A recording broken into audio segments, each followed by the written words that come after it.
Hello everyone and welcome back to The Other Castle Travels. We're on the road! We are on the road now. So we went to Portland for our first time. The Pacific Northwest. Pacific Northwest. The home of crime. And every European developed video game almost ever. Period. For some reason. Anyway, so yeah, this was our first time in Portland and we got to do a panel at Fan Expo Portland. So we're here to invite you to come along with us as we fly from Las Vegas all the way to Portland, Oregon for our first ever panel. If you guys want to see more travel stuff like this, let us know. Yes. If you have ideas for things you want to see us do, also let us know. We're just out here doing stuff. We're having a great time doing it. This is our side quest, Yeah. so we can get weird with it. But I hope you enjoy. If you're in Portland and you missed us, let us know. Maybe we'll come back next year. I had a good time. Did you have a good time? I had a fantastic time in Portland. I am absolutely going back. I thought it was cool. Yeah. So anyway, so here you go. This is us in Portland. This was our second Fan Expo show. We went to Fan Expo San Francisco in November, and we were really impressed with how it was laid out and the talent that came through and how respectful all the attendees were. No one got weird or touchy, and it was a very fun con. Andrea's from the Bay Area, so we visit often enough that we easily roam the city and con itself. Everything at Fan Expo San Francisco was so well organized and easy to navigate that we knew it would not be our last Fan Expo. Fan Expo Portland then invited us to host a panel in what would be our first time in Portland. Immediately, we saw cosplayers out front dancing and having a great time. We landed, we dropped off our stuff, and we headed straight to the convention center. We made it to the convention floor and were immediately met with hobbits. So many hobbits! And then we realized it's the 25th anniversary of the Lord of the Rings movies, and they had all 4 original hobbits on site. And then we started seeing some other really cool cosplay on the floor. While a good portion of them were hobbits, we saw plenty across other fandoms like gaming and anime. Yes, and then I got to meet a llama! We are best friends. Our panel was scheduled to be the last one of the day, so we spent our afternoon walking the floor and checking out the vendors. There were so many creators and booths that we both actively follow, like this chocolatier. It is one of our favorites, and we hunt them down at every convention for their fudge and turtles. I also found a tattoo station, which is rare at fandom cons. So I had to add to my collection, of course, with another Final Fantasy tattoo. One of my issues, and this is so just a me thing, I really wanted to go shopping. There were so many really cool vendors on the floor, but I didn't want to walk into our panel with like 8 bags of shit. So I had to calm down and just be like, we're gonna go shopping on Sunday. Everything's fine. I've been a conventioneer my entire life, both as an attendee and as a vendor. There's something about massive crowds of people who are all there for the same reason. There's an energy to it that you can't feel anywhere else. Even when I'm not seeing my fandom represented, I can appreciate the love other people have for it because I can see the excitement pouring out of them. Fortunately, a prerequisite for dating that Andrea and I both had before we met was the ability to navigate a crowd.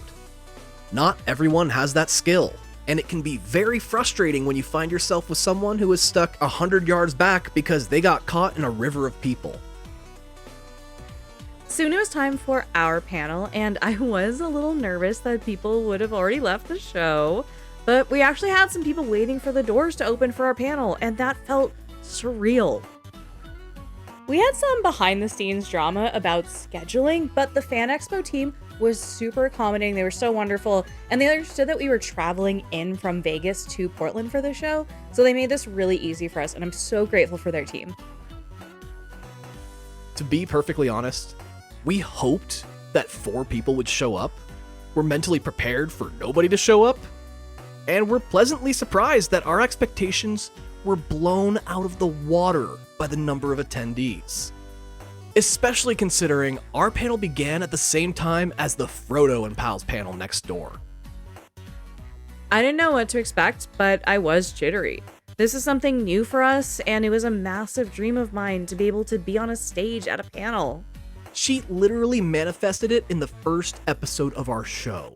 Yeah, but I didn't expect it to go anywhere. Tom and I had practiced this over the week leading up to Portland, so we knew what we were doing, but it was still nerve-wracking. Tom has acted and performed before, but I never have. I don't like to be perceived. Not like you'd be able to tell with how smoothly Andrea delivered her sections of the presentation. Can I just say, also with performing a panel, I didn't know where to look. We could see everyone in the room. It's not like it was dark, so I was just staring at the back wall so I wouldn't make eye contact with anyone and make them feel weird. We've always wanted to spread our knowledge and teach others how to avoid the mistakes we ourselves have made. We were amazed to have people across several generations there to learn, proving it's never too late or early to get into talking about your favorite fandoms.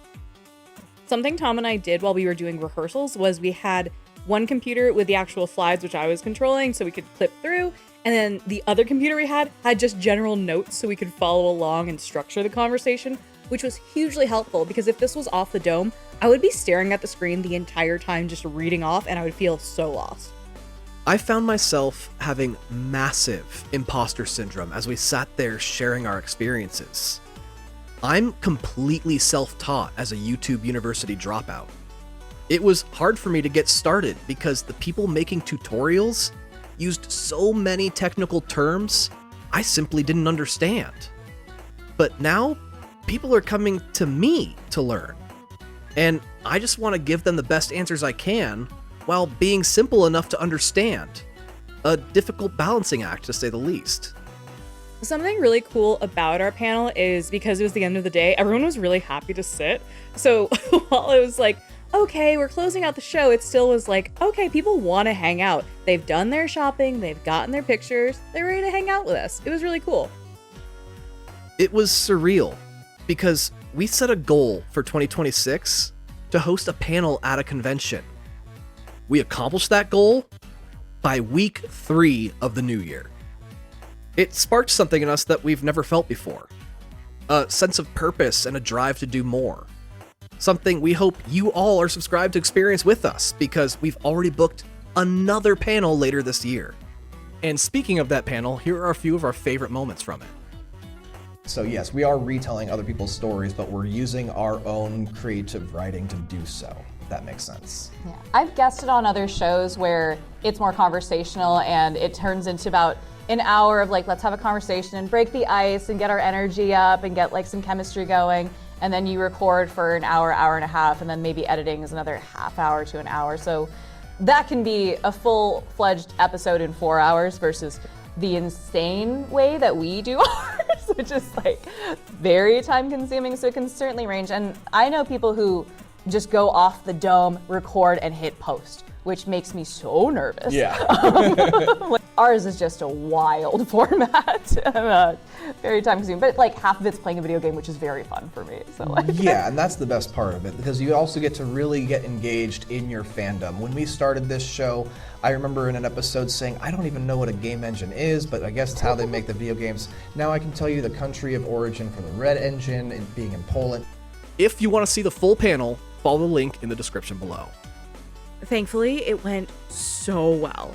We got to meet so many people who want to start their own podcasts, people just learning about podcasts, and people who just love fandom.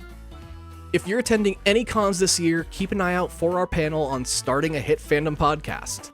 Hopefully, you'll see us in a city near you soon. So be sure to like, subscribe, ring that bell, and let us know in the comments below which cons you want to see us attend in 2026. As always, this is Tom and Andrea reminding you, We love you! and don't skip the convention. Bye!